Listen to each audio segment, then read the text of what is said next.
क्षीर सागर के नील जल में शेष शैया पर विराजमान भगवान विष्णु गंभीर चिंतन में लीन थे। तीनों लोकों की स्थिति उनकी दृष्टि में स्पष्ट थी। मथुरा में अधर्म बढ़ चुका था और कंस का अत्याचार धर्म की सीमाएं लांघ रहा था। तभी प्रभु ने अपनी आद्य शक्ति को स्मरण किया। क्षण मात्र में योग माया प्रकट हुई, दिव्य तेज से आलोकित, करुणा और शक्ति का अद्भुत संगम। भगवान विष्णु बोले, हे योग माए, तुम मेरी योजना की सूत्रधार हो।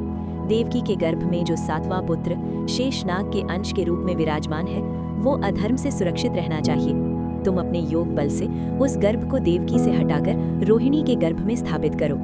वही बालक आगामी काल में मेरा अग्रज बनेगा, बल, धैर्य और धर्म की ढाल। योग माया ने विनम्र नमन किया, जैसी आपकी आज्ञा प्रभु। क्षण भर में तीनों लोकों में सूक्ष्म कंपन फैल गया। देवकी के हृदय में अचानक शांति उतर आई और रोहिणी की कोख में एक दिव्य ऊर्जा स्थिर हो गई। उधर कंस अज्ञानवश ये मान बैठा कि देवकी का 7वां गर्भ नष्ट हो गया। वो नहीं जानता था कि यही घटना उसके अंत की प्रथम रेखा थी। पर ईश्वरीय योजना यही समाप्त नहीं होती। योग माया का स्वप्न दर्शन। गोकुल की उस शांत रात्रि में माता यशोदा गहरी निद्रा में थी।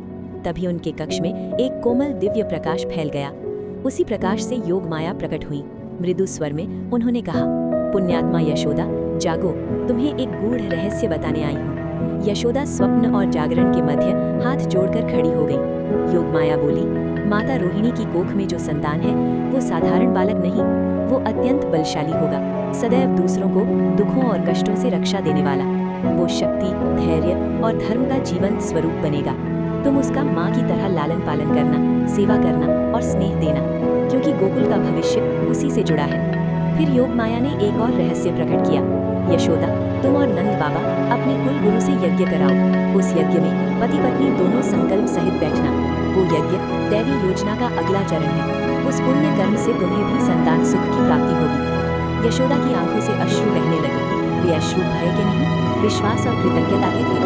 योग माया ने आशीर्वाद दिया, ये स्वप्न नहीं, ईश्वर का संकेत है। समय आने पर सब स्पष्ट होगा। और वो दिव्य प्रकाश आकाश में विलीन हो गया। यशोदा की नींद खुली, हृदय अद्भुत शांति और दृढ़ विश्वास से भर चुका था। गोकुल अभी नहीं जानता था कि उसकी गोद में केवल बालक नहीं, बल और भक्ति का अवतरण होने वाला है। और शीघ्र ही नारायण स्वयं धरती पर पधारने वाले हैं।